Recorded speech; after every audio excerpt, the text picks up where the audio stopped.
A morte de Estevão. Os discípulos se multiplicaram grandemente em Jerusalém, e muitos sacerdotes obedeciam à fé. Estevão, cheio do Espírito, estava fazendo grandes maravilhas e milagres entre o povo. Os líderes judeus foram tomados de grande ira ao verem sacerdotes virando as costas às suas tradições e aos sacrifícios e ofertas e aceitando a Jesus como o grande sacrifício. Com poder do alto, Estevão reprovava os incrédulos sacerdotes e anciãos e exaltava a Jesus perante eles. Eles não podiam resistir à sabedoria e poder com que Estevão falava, e ao verificarem que não podiam de maneira alguma prevalecer contra ele, assalariaram homens para testemunhar falsamente que o tinham ouvido proferir palavras blasfemas contra Moisés e contra Deus. Instigaram o povo e se apossaram de Estevão, e mediante falsas testemunhas acusaram-no de falar contra o templo e a lei. Eles testemunharam que o tinham ouvido dizer que esse Jesus de Nazaré destruiria os costumes que Moisés lhes havia dado. Estando Estevão perante os seus juízes, a luz da glória de Deus repousou em seu semblante.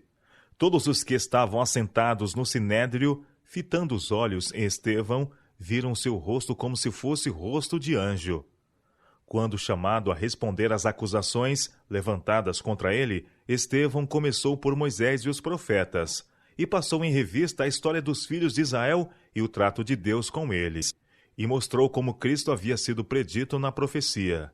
Referiu-se à história do templo e declarou que Deus não habita em templos feitos por mãos humanas. Os judeus adoravam o templo e se deixavam tomar de maior indignação por qualquer coisa que se dissesse contra o edifício do que se falado fora contra Deus. Quando Estevão falou de Cristo e se referiu ao templo, viu que o povo estava rejeitando suas palavras e destemerosamente acusou-os. Homens de dura cerviz, incircuncisos de coração e de ouvidos, vós sempre resistis ao Espírito Santo. Ao mesmo tempo em que observavam as ordenanças exteriores de sua religião, tinham um coração corrompido e cheio de maldade mortal. Ele se referiu à crueldade de seus pais em perseguir os profetas e declarou que aqueles a quem se dirigia haviam cometido um pecado maior na rejeição e crucifixão de Cristo. Qual dos profetas vossos pais não perseguiram? Eles mataram os que anteriormente anunciavam a vinda do justo, do qual vós agora vos tornastes traidores e assassinos. Ao serem proferidas essas verdades claras e cortantes, os sacerdotes e príncipes encheram-se de furor e rilhavam os dentes contra ele. Mas Estevão, cheio do Espírito Santo, fitou os olhos no céu e viu a glória de Deus, e Jesus, que estava à sua direita, e disse: Eis que vejo os céus abertos e o Filho do Homem em pé, à destra de Deus. O povo não o ouvia.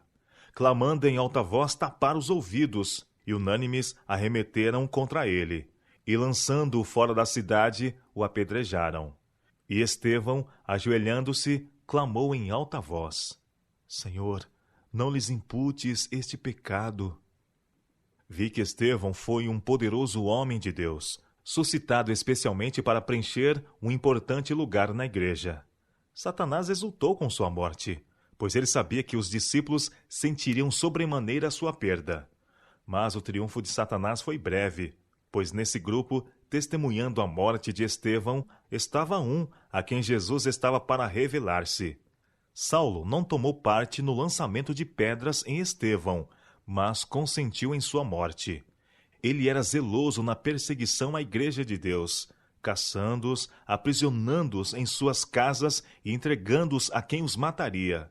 Saulo era um homem de habilidade e educação. Seu zelo e erudição tornava-o altamente estimado pelos judeus, ao mesmo tempo em que era temido por muitos dos discípulos de Cristo. Seus talentos eram eficazmente empregados por Satanás em promover sua rebelião contra o Filho de Deus e os que criam nele. Mas Deus pode quebrar o poder do grande adversário e libertar os que são por ele levados cativos.